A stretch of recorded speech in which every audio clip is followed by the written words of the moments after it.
అందరికీ నమస్కారం. తెలుగు కథామాలకు స్వాగతం. నందుల సుశీలాదేవి గారు రాసిన సరళి స్వరాలు నవల చదువుకుంటున్నాము. ఆలోచనలతో అలసిన హృదయానికి విశ్రాంతినిస్తూ కన్నులు మూసుకుంది శారద. తల్లి ఉత్తరాన్ని మరోసారి చదివింది. చిరంజీవి సౌభాగ్యవతి శారదకు ఆశీస్సులు. శేఖరాన్ని చేసుకోనని నువ్వు రాసిన ఉత్తరం అందినది. అన్నీ వివరంగా మాట్లాడుకోవచ్చును. వీలైనంత త్వరలో నువ్వు ఇచ్చటకు రావలసింది. మీ అమ్మ వ్రాలు. కార్డులోని ఆ 4 వాక్యాలు ఆమె మనసుని అల్లకల్లోలం చేసేశాయి. ఈ తరానికి ప్రతినిధి తాను. సదాచార పారాయణుల తరానికి వారసురాలు తన తల్లి. ఆమె అభిప్రాయాలను తన వైపుకి మలుచుకొని తన జీవిత మార్గాన్ని తానే నిర్ణయించుకోవాలంటే ఎంతో మనోబలం కావాలి. ముఖ్యంగా తల్లిదండ్రులతో వ్యతిరేక అభిప్రాయాలు వస్తే పెంచిన మమత వంటి మానసిక బలహీనతలకు లొంగిపోయి వ్యర్థ త్యాగాలు చేసేస్తారు కొందరు. తల్లి అంటే కొండంత గౌరవము, అంతులేని ఆపేక్ష తనకున్నాయి. అయినా తన జీవన పథానికి చేయూతను నిర్ణయించుకునే వేళల్లో తన నిర్ణయం బలీయంగా ఉండాలంటే అందుకు ఎంతో గట్టి హృదయం ఉండాలి. ఏది ఏమైనా తాను ఇప్పుడు అమలాపురం వెళ్ళి రావటం అంత ఉత్తమం మరొకటి లేదు. ఈ దాగుడుమూతలు మాని నిష్కర్షగా తన అభిప్రాయం ఆప్తులకు వెల్లడించటమే శ్రేయస్కరం. మరునాడు వార్డెన్ పర్మిషన్ తీసుకుని అమలాపురం ప్రయాణమైంది. శారద ప్రయాణానికి అనుమతిస్తూ వార్డెన్ నవ్వింది. ఏమమ్మా శారద, పెళ్లి చూపులకు వెడుతున్నావా? ఇంత హఠాత్తుగా ఇంటికి ఎందుకు వెళ్ళాలి?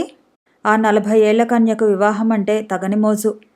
ప్రతి బాలికను పెళ్లి పేరుతో ఎగతాళి చేస్తూ ఆనందం పొందటం ఆవిడ సరదా. శారద నవ్వి బయటకు వెళ్ళిపోయింది. సామాను సర్దుకుంటుంటే విజయ అడిగింది. శారద, పాపం మీ బావకి గుడ్ బై చెప్పేస్తావన్నమాట. నీ తలకాయ అట్టే వాగకు అంటూ చిరాగ్గా సూట్ కేసు మూసేసింది. అమలాపురంలో బస్సు దిగేసరికి సాయంత్రం 4 అవుతుంది. జట్కా ఇల్లు చేరుతుంటే శారద గుండె ఒక్క క్షణం దడదడలాడింది. పిన్ని వచ్చింది. గావుకేక పెట్టి ఎగురుకుంటూ వచ్చిన అక్క కూతుర్ని అమాంతం ఎత్తుకొని ముద్దు పెట్టుకుంది శారద. పెరట్లోంచి తల్లి పెద్దక్క కృష్ణవేణి వచ్చారు. వీధి గదిలోంచి చేతిలో ఊలుతో సూదులతో రెండో అక్క సరస్వతి నవ్వుతూ ఎదురువచ్చింది. శారద ఎంత పుల్లలా అయిపోయిందో చూడవే అమ్మా, సరస్వతి ఆందోళనగా అంది. హాస్టల్ తిండి, దిక్కుమాలిన చదువు ఏమవుతుంది? దాని పనే బాగుంది. దాని వయసుకి 3వ వెధవ కూడా కడుపున పడ్డాడు నాకు. ప్రాణానికి తెరిపిడిగా చదువుకుంటుంది హాయిగా. కృష్ణవేణి విరక్తిగా అంది. అక్కల మాటలకు సమాధానాలిచ్చి లోపలికి వెళ్ళిపోయింది. సుందరమ్మగారు శారద కూడా వెడుతూ అన్నారు. స్నానం చేసేవే, పెందరాలే కాస్త అన్నం తిని నడుం వాలుద్దువుగాని. ఏ వేళప్పుడు తిన్నావో? స్నానం చేస్తుంటే శారదకు అర్థమైంది తను వచ్చేవేళకి తల్లి బలాలన్నింటినీ కూడగట్టుకుని ఉంటుందని. తల్లితో తన ప్రచ్ఛన్న యుద్ధంలో అక్కలిద్దరూ తనకి వ్యతిరేకమే. అసహాయ వీరత్వంతో తను పోరాడాలి. సన్నగా నవ్వుకుంది శారద. పూర్తిగా రోజు గడిచిన తల్లి గాని అక్కలు గాని ఏ విషయమూ బయటపడనీయకుండా పిచ్చాపాటితో కాలక్షేపం చేశారు. కానీ మరునాడు ఉదయం పెద్దబావ ఆనందరావు బస్సు దిగేసరికి అందరూ కూడా రంగంలోకి తిన్నగా ప్రవేశించారు. శేఖరానికి ఏం లోటుందే శారదా? తమలపాకులు ఈనెలు తీస్తూ అంది సరస్వతి. బోలెడు ఆస్తి, అందానికి అందం, అన్నింటికీ మించి ఇదంటే ప్రేమ. కృష్ణవేణి వాక్ప్రవాహానికి అడ్డువేస్తూ ఆనందరావు అన్నాడు. మరదలు ఎవరి మీదనైనా మనసు పడిందేమో. ఈసారి సుందరమ్మ భగ్గుమంది. తండ్రి లేని 3 పిల్లల్ని మగసాయం లేకుండా అరచేతుల్లో పెట్టుకుని పెంచుకుని వచ్చాను. పెద్దదానికి 13వ ఏడు ముడేయిస్తే రెండోది స్కూల్ ఫైనల్ వచ్చేదాకా పెళ్లి మాట తలపెట్టలేదు. ఏదో ఆ వేసవిలో దానికి కానిచ్చేశాం. 3వ దానికి స్కూల్ ఫైనల్తో చదువు ఆపేద్దామంటే అది ససేమిరా అంది. మీరంతా దానికి వత్తాసు ఇచ్చారు. సరే, ఉన్న ఊళ్ళో కాలేజీ కదా అని చేర్పిస్తే అదేదో గ్రూప్ ఇక్కడ లేదని మళ్ళా కాకినాడలో BA చదివింది. ఏదో ముద్దు ముచ్చట ఆఖరిదానికే కదా అని అక్కడికి పంపాను.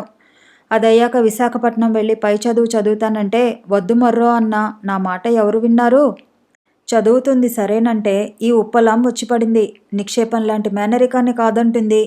రేపొద్దున ఏ కులం తక్కువ వాడినా కట్టుకుంటే అన్ని తరాలు తరిస్తాయి. ఆయాసంతో ఆగిపోయారు ఆవిడ. శారద అక్క కూతుర్ని ఒడిలో పెట్టుకుని జోకొడుతోంది. అంతవరకు ఏమీ మాట్లాడనిదల్లా తల్లి మాటలకు తల ఎత్తింది. అమ్మా, ఏ రోజైనా కులం తక్కువ వాడినే కట్టుకుంటే నీకు 3వ కూతురు లేదనుకో. నేను లేననుకున్న తర్వాత నా పనులేమీ నీ పరువు ప్రతిష్టలు పోగొట్టవు కదా. అంటే? కొయ్యబారిపోయింది సుందరమ్మ. శారద తేలిగ్గా నవ్వేసింది. ఈ క్షణం వరకు నీ కూతురి మనసులో ఏ వ్యక్తి ప్రవేశించలేదు. కానీ నాకు నచ్చినవాడే దొరికిన నాడు మన కులం గోత్రం కలిసిందా లేదా అని ఆలోచిస్తూ కూర్చోను. ఆ రోజున నా చర్యను ఆమోదిస్తే నీకు 3వ కూతురు ఉందనుకో, లేదా నీకు 2 కూతురులే మిగులుతారు. చటుక్కున ఆనందరావు కలుగజేసుకున్నాడు. చూడమ్మా శారదా, ఎప్పుడో భవిష్యత్తులో జరిగే వాటిని గురించి వాద ప్రతివాదనలెందుకు? ప్రస్తుతం శేఖరాన్ని నువ్వెందుకు కాదంటున్నావు? అది కావలసిన విషయం. శేఖరం మనస్తత్వం నాకు నచ్చలేదు. సరే, ఆ సంగతి అటు ఉంచితే, అందమైనవాడు, ఆస్తిపరుడు, బాగా చదువుకున్నవాడును, ఈ విషయాలను నువ్వు అంగీకరిస్తావా? నిరభ్యంతరంగా. అతను అన్ని విధాలా మంచి వరుడికి కావలసిన హంగులతో ఉన్నాడు. ఆనందరావు మెల్లిగా నవ్వి అన్నాడు.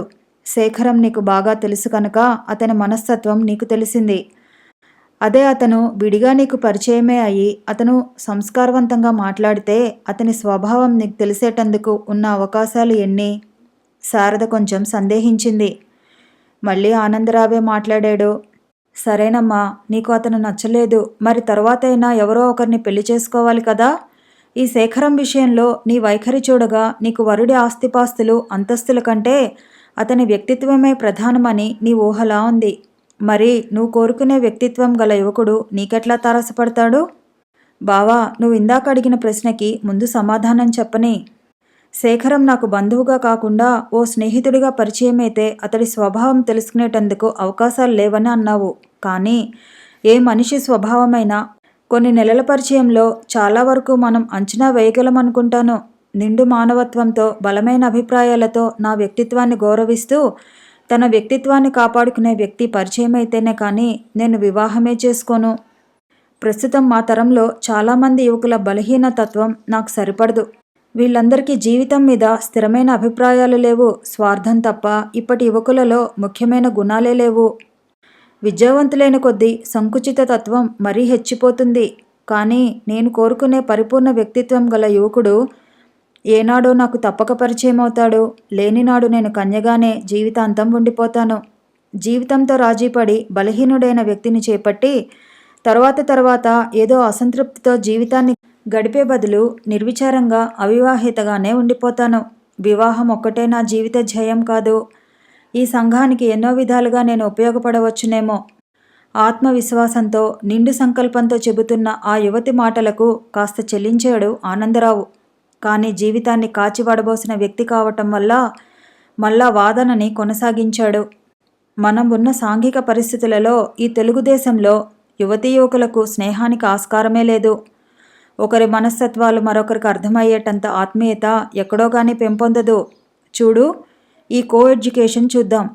మన ఊళ్ళలో కాలేజీలో కాస్త చలాకీగా ఉన్న అమ్మాయిలను ఎంత వేధించుకుని తింటారో నీకు బాగానే తెలుసు. వాటికి కారణాలు వెతకాలంటే చాలా ఉన్నాయనుకో. ప్రస్తుతం మనం ఇప్పుడు చర్చించవద్దులే. బలమైన కారణం నువ్వు చెప్పినట్లు యువకులలోని బలహీనతేనేమో.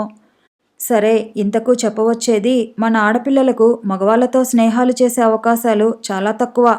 నీ సంగతే చూడు. 22 ఏళ్లున్నాయి. ఏదో క్లాసులో అబ్బాయిలతో మాట్లాడటం తప్ప నీకు చెప్పుకోదగ్గ స్నేహితులు మగవాళ్ళు లేనేలేరు, అవునా?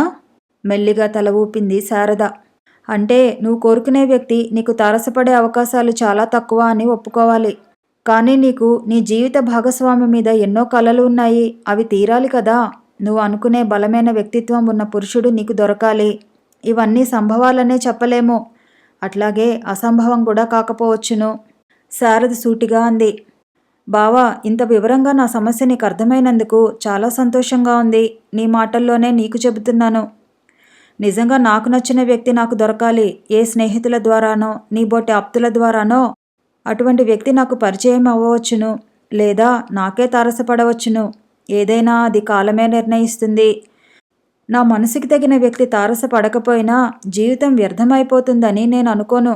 కన్యగానే ఉండి నా జీవితాన్నంతా హాయిగా గడిపివేస్తాను. ఆనందరావు నవ్వాడు. అది నీ స్వాప్నిక జగత్తు. కొన్నాళ్ళు వివాహాన్ని వాయిదా వేద్దాము. నువ్వన్నట్లు నీ ఈ సమస్యను కాలానికే వదిలివేద్దాము. బావామరుదళ్ళ వాదాన్నంతా అసహనంతో విని సుందరమ్మ అంది. అంటే శేఖరాన్ని మరో కొన్నాళ్ళు ఆగమందామా? ఆనందరావు పకపకా నవ్వాడు. ఇంకెక్కడి శేఖరం అండి అత్తగారు? మీ అమ్మాయి ఓ చైతన్య స్రవంతి. అందులో శేఖరం ఓ పూచిక పుల్ల. ఆ మానవుడు ఈ ప్రవాహ వేగానికి ఎక్కడ నిలవగలడు? ప్రస్తుతం శారద చదువు కానియండి, 1-2 ఏళ్ళు పోయాక ఆలోచిద్దాం. సుందరమ్మ గారు నివ్వెరపోయారు. పెద్దల్లుడు చాలా తెలివైన వాడని పేరు. అతను శారదను ఒప్పించగలడనే ధైర్యం ఆమెకు ఉండేది. తీరా చూస్తే అతను ఈ సమస్యను శారద ఇష్టానికే వదిలేస్తున్నాడు. చూడు నాయనా, నీకు నా గుండెల మీద ఈ కుంపటి సంగతి తెలియదు. ఇంకా సంవత్సరాలు నెట్టేస్తే అసలు దీనికి కళ్యాణమయ్యే యోగ్యత ఉంటుందా? శారద తీవ్రంగా అంది. అమ్మా, నాకు వయసే మీరిపోతుందని నువ్వు అనుకుంటే అసలు ఇప్పటికే చాలా పెద్దదానిని. అక్కయ్యలతో పోలిస్తే పెళ్ళికి చాలా పెద్ద వయసు నాకు వచ్చేసింది. అయినా ఆలస్యం ఎట్లాగా అయింది. నా విషయం కొన్నాళ్ళు ఆలోచించకు. కూతురికి సమాధానం ఇవ్వకుండా అల్లుడి మీద మండిపడింది ఆవిడ. నువ్వేదో దానికి నచ్చ చెబుతావనుకుంటే నువ్వు చేసిన రాజకార్యం మీద శారద నీ కూతురైతే ఇదే సలహా ఇచ్చేవాడివా? ఆనందరావు మెల్లిగా నవ్వాడు. చూడండి అత్తగారు, నా కూతుళ్ళు ఎదిగేసరికి నా సలహాలు సంప్రదింపులు వాళ్ళకి అవసరమే ఉండనంతగా సంఘం మారిపోతుంది. మీరు నేను ఇలా బాధపడి మారుతున్న కాలానికి కళ్యాలు వేయలేం. శారద చిన్నపిల్ల కాదు. నిజంగా తను ఎవరినైనా ప్రేమించి పెళ్లి చేసుకుంటే మీరు నేను ఎవరూ అడ్డగించలేము. అంత ఇష్టపడని శేఖరాన్ని కట్టుకోమని మనం చెప్పటము సమంజసం కాదు. కాళ్ళు చేతులు విరిచి పెళ్లి చేయడానికి శారద పసిపిల్ల కాదు. ప్రస్తుతానికి ఈ విషయం వదిలేద్దాం. కాస్త నెమ్మది మీద వాకపు చేసి మంచి సంబంధాలు విచారిద్దాం. సుందరమ్మ దిగాలు పడిపోతూ అంది. ఇప్పుడు శేఖరానికి వాళ్ళకి ఈ విషయం చెప్పేదెలా? రేపు చుట్టాలందరూ మమ్మల్ని దుమ్మెత్తిపోయారు. మగపిల్లాడు ఏ సంబంధాన్నైనా కాదన్నా పర్వాలేదు, ఆడపిల్ల చేసుకోనంటుందంటే మనకెంత అప్రతిష్ట. నలుగురు కాకులు పొడిచినట్లు పొడిచేయరు. కళ్ళంట నీళ్లు తిరిగి కంఠం పూడుకుపోయింది ఆవిడకు. ఆనందరావు వెంటనే అన్నాడు. సింగినాదం, ఎవరో ఏదో అంటారని మన ఇంట్లో పిల్ల మనసుని కష్టపెట్టుకుంటామా? శారద MA అవ్వబోతుంది. శేఖరం కూడా అంతే చదివాడు. మన అమ్మాయికి దాని వాటాకి బోలెడు ఆస్తి ఉంది. ఇంకా పెద్ద సంబంధం చేయాలనుకుంటున్నాం. మన పెద్దవాళ్ళకే శేఖరం నచ్చలేదని కబురు పెడదాం. 4 ఏళ్ల క్రితం ఓ సెలవుల్లో శేఖరం ఇంటికి వచ్చి శారదని చేసుకోనని చెప్పలేదు? అప్పుడు మనమేమనుకున్నాం? పోన్లే, మరో సంబంధం చూసుకోవచ్చును అనుకున్నాం. సరే, ఆ తర్వాత ఆ అబ్బాయి మళ్ళా శారదనే చేసుకుంటానన్నాడు. మనం సంతోషించాం. అట్లాగే ఇప్పుడు శారద వద్దన్నా ఏమీ కొంపలు మునిగిపోవు. మీరు అనవసరంగా బెంగ పెట్టుకోకండి. శారదకు నిక్షేపంలా ఏ డాక్టర్నో ఇంజనీర్నో తెద్దాం. ఈ శేఖర్ కంటే మంచి సంబంధమే వెతకవచ్చును. అల్లుడి మాటలతో సుందరమ్మ గారి మనసు కొత్త చివుళ్ళు తొడిగింది. నిజమే, అతడన్నట్లు శారద కంటే ఎక్కువ చదివిన వాడిని అల్లుడిగా పొందవచ్చునేమో. శేఖరాన్ని మేనరికమని అనుకోవటమే కానీ ఇంతకంటే పెద్ద సంబంధం దొరకవచ్చునుగా. కూతురు ఇంకా సుఖపడుతుందనే ఆశాభావం ఆవిడలో తలెత్తింది. అయినా ఎంత కాదనుకున్నా అయిన మేనరికాన్ని వదులుకోవాలంటే కష్టమే మరి. ఆవిడ చెంగు దులుపుకుంటూ లేస్తూ అంది. అయినా నా మాట మీద విలువ ఉంటే ఇన్ని వాదాలెందుకు? కానియండి, ఆడపిల్లకి సంబంధాలు వెతకాలంటే ఎన్ని జతల చెప్పులు అరగాలి. ఇంట్లో కుర్రాడు మీ కళ్ళకి ఆనడం లేదు. ఇంకో పరాయి పిల్లవాడిని వెతకటం మాటలు కాదు. అది చూస్తాను కదా. శారద తేలిగ్గా విశ్వసించింది. తల్లిని ఒప్పించడం బ్రహ్మ ప్రళయమే అయినా ఏ విశేషమో ఆవిడ తన దారికి వస్తుంది. క్రమంగా ఆవిడ ఈ విషయంలో తన పట్ల సుముఖురాలవ్వవచ్చును. బహుశా బావ అన్నట్లు పెద్ద సంబంధం వస్తుందనే మాట ఆవిడ మీద మంత్రంలా పనిచేసి ఉండవచ్చును. సహజంగా ఆవిడలోని తల్లి హృదయం, కూతురి జీవితం ఈ వ్యక్తి వల్ల కాకుండా ఇంకా విద్యావంతుడైన యువకుడి పట్ల మరింత శోభాయమానం అవుతుందంటే సంతోషించి ఉండవచ్చును. ఏది ఏమైనా తల్లిని ఇంక మెల్లిగా ఒప్పించి శేఖరాన్ని నిరాకరించవచ్చును. తేలికపడిన హృదయంతో నిట్టూర్చింది శారద. పద్మ, నీరసంగా ధ్వనించింది వాసు కంఠస్వరం. ఇక్కడే ఉన్నాను. వాసు శిరస్సు వైపు కూర్చున్న పద్మజ కాస్త ముందుకు వంగి అంది. తలనొప్పిగా ఉంది. నెమ్మదిగా కణతలు నిమరసాగింది పద్మజ. అమ్మా వాళ్ళు ఏరి పద్మ? భోజనానికి వెళ్ళారు, ఇప్పుడే వస్తారు. వాసు నెమ్మదిగా అన్నాడు. ఇంకా నువ్వు భోజనం చేయలేదు కదూ? నాకు ఆకలిగా లేదు. తర్వాత నెమ్మదిగా పెడతాను. మీకు తాగడానికి ఏదైనా ఇవ్వనా? రుక్మిణమ్మగారు లోపలికి వచ్చారు. వాడిని నిద్రపోనీయకుండా కబుర్లు చెబుతావేమిటి? నువ్వు వెళ్ళి తిండి తినిరా. మా వాడి దగ్గర నేను కూర్చుంటాను. పద్మజ మౌనంగా లేచి నుంచుంది. ఆ ఫ్లాస్కు అది పట్టుకొని వెళ్ళు. వంటావిడిని అడిగి పాలు పోయించుకునిరా. ప్లాస్టిక్ బుట్టలో ఫ్లాస్కు, వాసు విడిచిన దుస్తులు పెట్టుకుని బయటకు వెళ్ళిపోయింది పద్మజ. 1 గంట వేళ. ఎండ నిప్పులు చెరుగుతుంది. హాస్పిటల్కి చేరువలోనే ఇల్లు తీసుకున్నారు వాసు తల్లిదండ్రులు. వాడిన మొహంతో వచ్చిన పద్మజను చూస్తూనే శాంత అంది. మా తమ్ముడికి ఎట్లా ఉంది? టెంపరేచర్ రోజులాగే ఉంది. పైపు దగ్గర ముఖం కడుక్కుని వచ్చింది పద్మజ. నీరసంతో కాళ్ళు తడబడిపోతున్నాయి. వచ్చి వరండాలో కూలబడింది. మోకాళ్ళ మీద గడ్డం ఆనించుకొని శూన్యంలోకి చూస్తూ కూర్చుంది. వంట మనిషి వచ్చి ఆమె ఎదురుగా విస్తరవేసింది. ఉలిక్కిపడింది పద్మజ. అయోమయంగా అయింది ఒక్క క్షణం మనసు. విపరీతంగా అలసిన హృదయానికి తను భోజనం చేయాలనే స్పృహ వచ్చింది. విస్తరిలో పదార్థాలను కెలుకుతూ కూర్చుంది. నోట పెట్టబోయేసరికి తిండి మీద హితవంతా పోతుంది. వాసు సంరక్షణ కోసమైనా తను ఆహారం తీసుకుని ఆరోగ్యంగా ఉండాలి. మనసుని కఠినంగా చేసుకుని నోట్లో కాస్త అన్నం పెట్టుకుంది. 2 నెలలుగా ఈ ఇంట్లో మసులుతున్నా ఈ ఇంటి కోడలుగా తనను ఎవరూ గుర్తించలేదు. తనను ఏనాడు వంటింట్లో అడుగుపెట్టనీయరు. వీలైనప్పుడల్లా తన ఆస్తిపాస్తుల లెక్కలు అవి చెబుతూ తామెంత కులీనులో తెలియజెబుతూ ఉంటాడు మాధవయ్య. తమది ఎంత సదాచార కుటుంబమో రుక్మిణమ్మ వల్లించని క్షణం లేదు. తనకి భోజనం పెరటికి ఆనుకొని ఉన్న వసారాలోనే వడ్డిస్తున్నారు. రోజుకి తను తినేదే పగటిపూట మాత్రం. ఆ పూట కూడా ఎంతో మానసిక గ్లానితో తిని తినక చిక్కి శల్యమైపోతుంది పద్మజ. అయినా మనసుని చిక్కబట్టుకుని అట్లా తిరుగుతూనే ఉంది. తన వాసు కోసం తను జీవించాలి. అతని ఆనందం కోసం తన జీవితమంతా ధారపోసిన పద్మజకు ఆనందమే. కులాంతరాలని కోడలుగా అంగీకరించలేకపోయినా వాసు భార్యగా తనకి ఇంట్లో స్థానం ఇచ్చారు. వారి జీవన పరిధిలో తనను ఆప్తవర్గంలో జమ కట్టుకోగలిగే విశాల మనస్తత్వం లేకపోవచ్చును. కానీ వాసు అనారోగ్యం తెలిసిన మరుక్షణమే వచ్చి ధనాన్ని మంచినీళ్ళ ప్రాయంగా ఖర్చు చేస్తూ కుమారుడి ఆరోగ్యం కొరకు తప్పించిపోతున్న ఆ వృద్ధ దంపతుల పట్ల పద్మజకు సానుభూతి ఉన్నది. వ్యక్తిగతంగా తానంటే అయిష్టమున్నా వారేం దుర్మార్గులు కారు. వారు తనని అవమానించినా అభిమానించినా తనకు ముఖ్యం కాదు. వాసు ఆరోగ్యం చక్కబడేటందుకు తను ఎన్ని విషమ పరీక్షలైనా తట్టుకోగలదు. వాసులేని జీవితం తను ఊహించనేలేదు. రాధ పసిమొహం మనసులో మెదిలింది. భగవాన్ అనుకుంటూ కళ్ళు మూసుకుంది. తమ బంగారు పంట రాధ తల్లి భవిష్యత్తు? పద్మజ మనసు అల్లకల్లోలమైపోయింది. 4 నెలలయ్యి తను పాపని చూడకుండానే కాలం గడిపేస్తుంది. రాధ జీవితం ఏమైపోవాలి? గడుస్తున్న జీవితం అయోమయంగా, జరగబోయే కాలం అంధకారంగా తోచసాగింది పద్మజకు. కళ్ళ వెంట పెద్ద పెద్ద బిందువులు రాలి విస్తరిలో పడ్డాయి. చటుక్కున ఆకు మడిచేసి లేచి నుంచింది పద్మజ. ఏం పాపం చేసుకుందని తన జీవితం ఇన్ని సుడిగుండాల్లో చిక్కుకుంది? తనని వాసు తల్లిదండ్రులు ఎంత అవమానిస్తున్నా తను తట్టుకోగలుగుతుంది. అంతటి బాధను వాసు క్షేమం గోరి గుండెల్లోనే తొక్కిపట్టు ఉంచుకుంటుంది. కానీ తమ ఈ జీవితాలు ముందు ముందు ఎట్లా మలుపులు తిరుగుతాయి? నెలల పర్యంతం నిరంతర పరిశ్రమతో అలసిన హృదయము, శరీరము ఇంకా ఆలోచనలు కొనసాగించే శక్తిని కోల్పోయాయి. తిరిగి హాస్పిటల్కి వెళ్ళేసరికి 4 అయింది. రుక్మిణమ్మ పద్మజను చూస్తూనే అంది, ఇంతసేపు తిండేనా?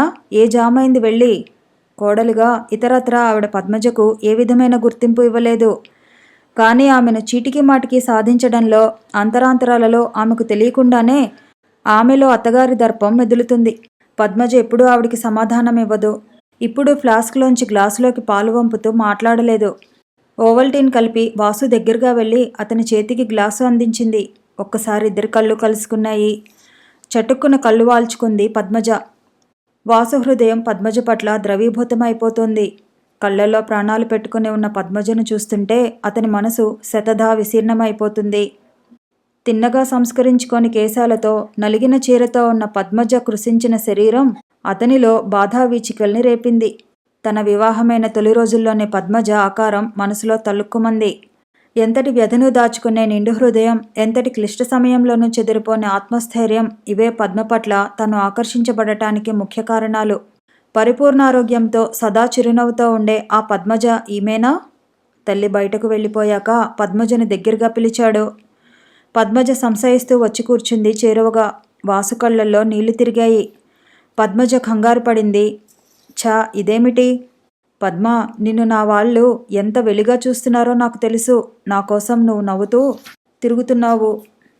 మనసు రంపపుకోత అనుభవిస్తున్నా పైకి గాంభీర్యం నటిస్తున్నావు.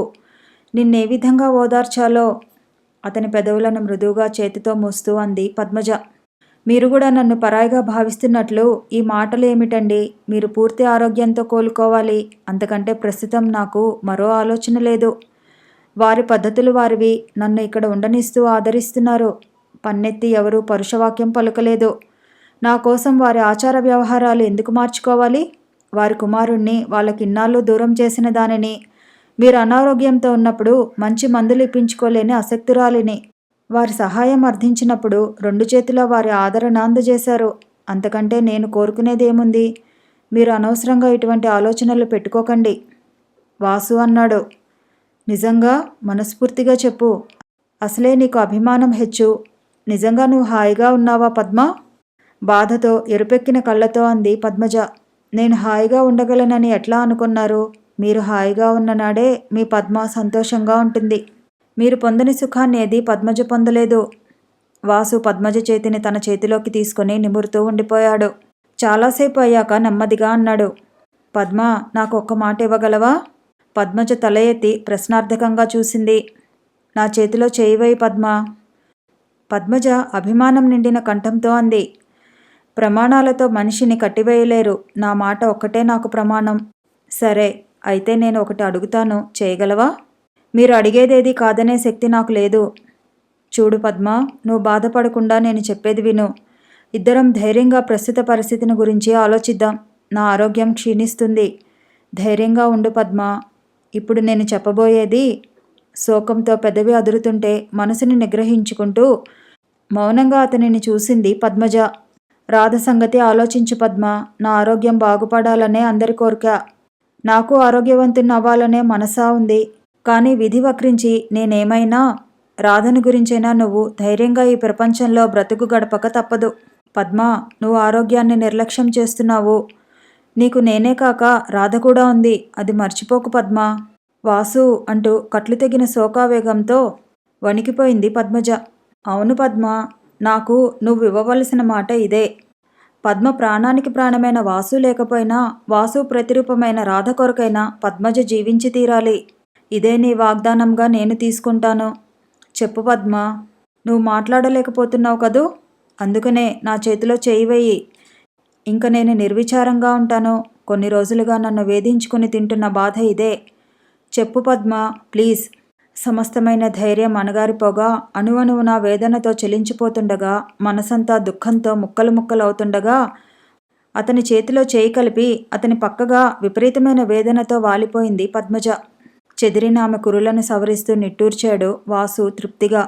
అస్తమిస్తున్న సూర్యుడి కిరణాలు కిటికీ గుండా వచ్చి ఆ దంపతులపై పడి బంగారు కాంతులు ఈనుతున్నాయి. పద్మజ తనని తాను సంభాళించుకుని లేచి కూర్చుంది. పమ్మిటితో మొహాన్ని శుభ్రంగా తుడుచుకుంది. ఆమె నుదుటను చెదిరిన కుంకుమని కొనవేలితో సవరిస్తూ అన్నాడు వాసు. స్వార్థరహితంగా ఇంకొకళ్ళ సుఖాల కోసం మనని మనం హింసించుకోక తప్పని తరుణాలు వస్తూనే ఉంటాయి పద్మ. అప్పుడే మన ధైర్యాన్ని పోగొట్టుకోకూడదు. నీలోని ఆత్మవిశ్వాసమే మనల్ని కాపాడాలి. పద్మజ అంది మెల్లిగా. చాలా మాట్లాడారు. మీరు కాసేపు నిద్రపోండి. నేను తల నిమురుతూ ఉంటాను. కళ్ళు మూసుకుని పడుకోండి. పద్మజ ఒడిలో తల పెట్టుకుని నిర్విచారంగా కన్నులు మూసుకున్నాడు వాసు. అతనిని చూస్తూనే ఆలోచనల్లో చిక్కుకునిపోయింది పద్మజ. తన సర్వస్వాన్ని విధి దోచుకుంటుంది. ఎంత మనసుని కాదనుకున్నా ఆ నగ్న సత్యం అంతరాంతరాలలో ఉండి ఉండి ముళ్ళులా గుచ్చుకుంటూనే ఉంది. జీవితంలో తను కోరుకున్నవి చాలా స్వల్పాలు. తను పెద్ద పదవులు కోరుకోలేదు. ధనధాన్యాలను కోరుకోలేదు. భర్త ఆరోగ్యవంతుడిగా ఉన్నప్పుడు అతి నిరాడంబర జీవితాన్నే తాను గడిపింది.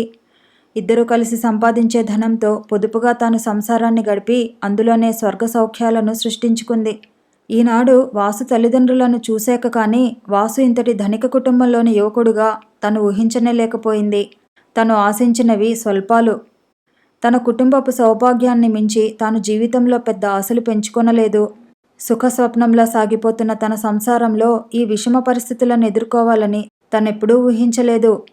తను కోరుకునే చిన్న సుఖాలు తన జీవితాన్ని మరుభూమిగా మార్చేసి ఊహించిన సుఖ సాంసారిక జీవితం ఎండమావిలా మారి విధి వంచిత అయిన తన బ్రతుకులో ఆనందపు బిందువులు వయాసిస్సులోలా తనకేనాటికైనా లభ్యమవుతాయా?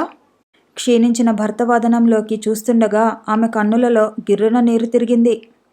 కన్నులలోని నీరు కంటిలోనే అణిచివేసుకుంటూ పెదవులు దాటి వెడలి వచ్చే నిట్టూర్పుని మండే గుండెలలోనే నొక్కిపట్టి ప్రేమగా అతని నుదుటిపైన మెల్లిగా నెమరసాగింది పద్మజ.